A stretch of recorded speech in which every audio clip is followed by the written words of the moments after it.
you carrying witch wounds in your energetic field that are creating impediments with your spiritual gifts? I'm going to share something that I found inside my clients' Akashic records in case it unlocks and activates something for you on your journey as well. When we're talking about witch wounds, that is not the only archetype that it has effects over. That's the most common one that we hear.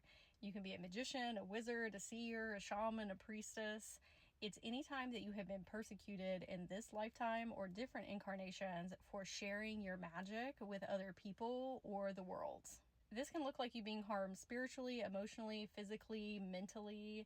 It can be programming from society, religion, or culture. Or maybe your magic put somebody else in harm's way. Something that we can do to clear these wounds is soul retrievals. This is timeline healing. It can be for different incarnations, or it can be younger versions of you in this lifetime, because technically they're different timelines as well. I'm going to give you an example of what this looks like and how I help my client clear her persecution wounds. When I went into her energy field, I saw a witch flying around on a broom. That's often how they're depicted. However, it's often in a negative context. And the song that was playing was The Wicked Witch of the West from The Wizard of Oz. Also, I need to say this before we get deeper into the story.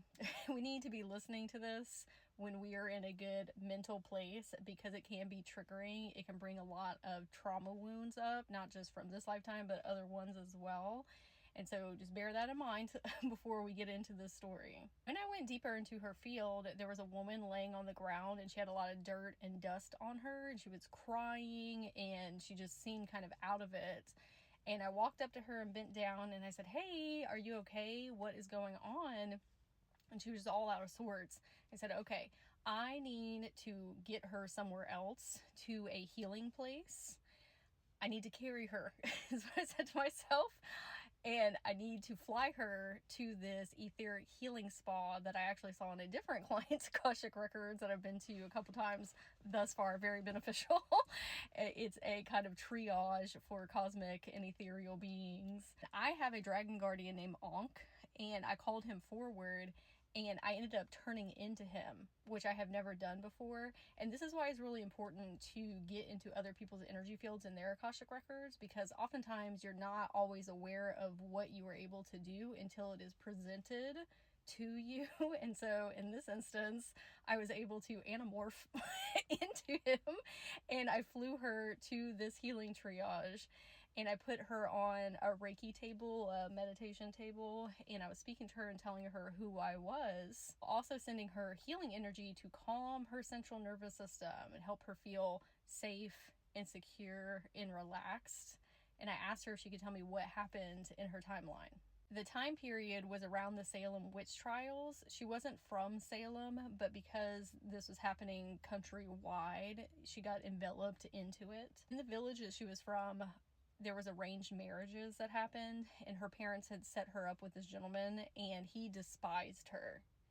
Could not stand her at all, and made it very apparent and well known. It was her dream to have a child with him. If she couldn't be happy in her marriage, at least she could be happy as a mother.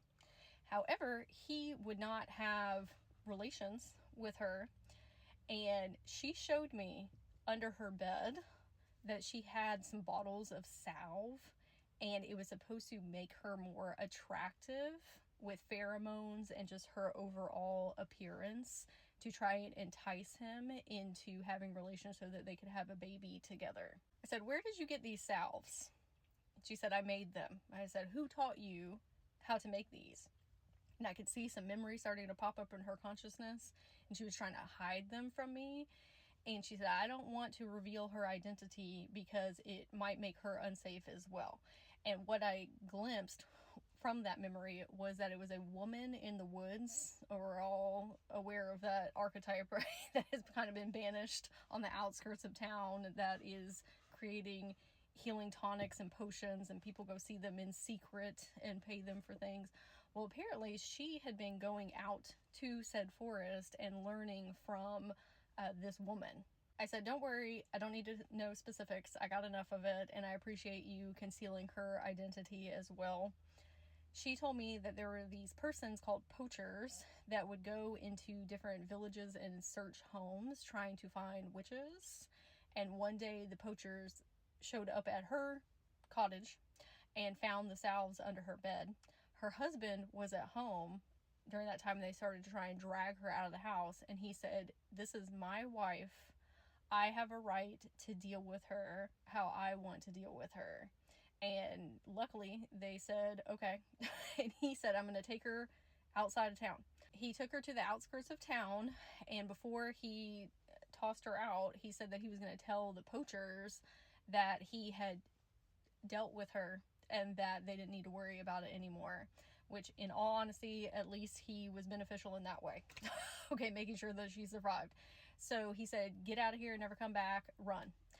She ended up going to many towns over, and there was a church that she went into, and there were nuns. I don't know if they were necessarily called nuns during that time period, but for the context, she went in and she was, dirty and dusty, and they assumed that something had happened to her.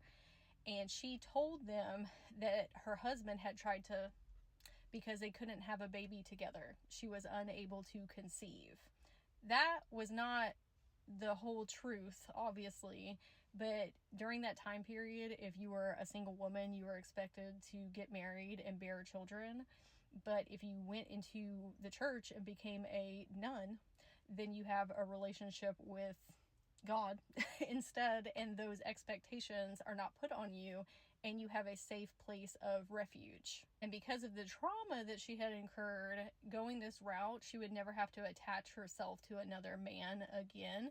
Unfortunately, however, that also created a timeline where she did not become a mother either, and she was experiencing a lot of regrets from that. Multitudes of layers here. Persecution for our magic, being afraid of men, also societal and religious programming, because she ended up going and inserting herself into living within the church, even though that wasn't necessarily her own personal beliefs, and giving up something that she loved to keep herself safe. These are all things that have had an impact on my client in this incarnation as well, although multitudes of levels.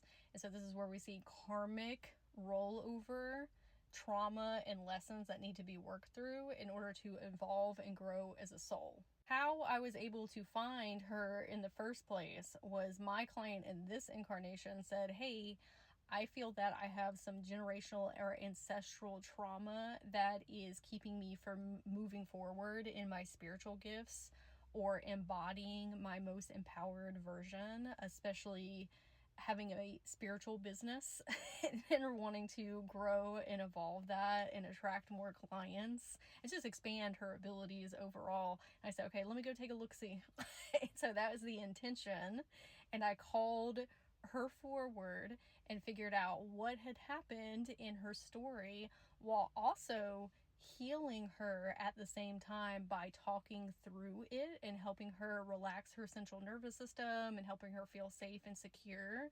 So she understood that we were not actually in that experience. I had pulled her up out of her timeline to speak with her, and so that way she could look at it from more an observant place, and we could see a bigger facet of her life experience. The next part of that is me telling my client here that she'll need to go in meditation to speak with her and help her heal on a deeper level. That would look like her explaining, hey, we are in a completely different world now. We have social media. We're able to band together in community and feel a lot more supported. We have so many more tools and resources. Witchcraft is a lot more commonplace. I have a lot more safety and security here now. So we need to close up some of that timeline that's leaking over into mine. Oftentimes that will happen if you've had other timelines that have incurred trauma. They will be sending information to you here in the present of, hey, don't do those things because it's not safe. You can get in trouble or harmed or, all these other things. And so I told her we need to help her understand that you are your own independent person, and yes, you are of one soul, but that doesn't always mean that what happened in hers needs to have an effect on you on that depth level here. And a beautiful thing as well is that other version of her did study all different types of tonics and salves and herbalism that she can teach my client in this incarnation, and vice versa. And my client is also a mom in this lifetime, and I said you can invite her to come forward in your energy field and enjoy what it means to be a mother through you. Being a friend to her and letting her vent about the things that happened to her in her experience, because there's a lot of other lessons that can be learned for my client in this lifetime, and a lot of healing that my client can help her with and release that from those depths of her soul. One of the things I love most about doing soul retrievals is showcasing to these other timelines that it's not the end for them. Like, yes, in their time and space, but the way that energy works is it's infinite and timeless. You can pull forward their consciousness and say, hey, I want you to be a part of my lifetime in this one as well, and then their experiences will carry on with you. And this is how you start to become a really expansatory version of yourself, because imagine you have all of these different timeline versions of you that are consciously aware that they can be on your spirit team or you be on their spirit team, and it's having this huge council of advisors. You can also channel their spiritual gifts. Maybe one of them's a Reiki master or an astrologist or is a florist or is a dental hygienist, whatever that is that they have been. It is a co-collaborative experience of expansion that you can have together.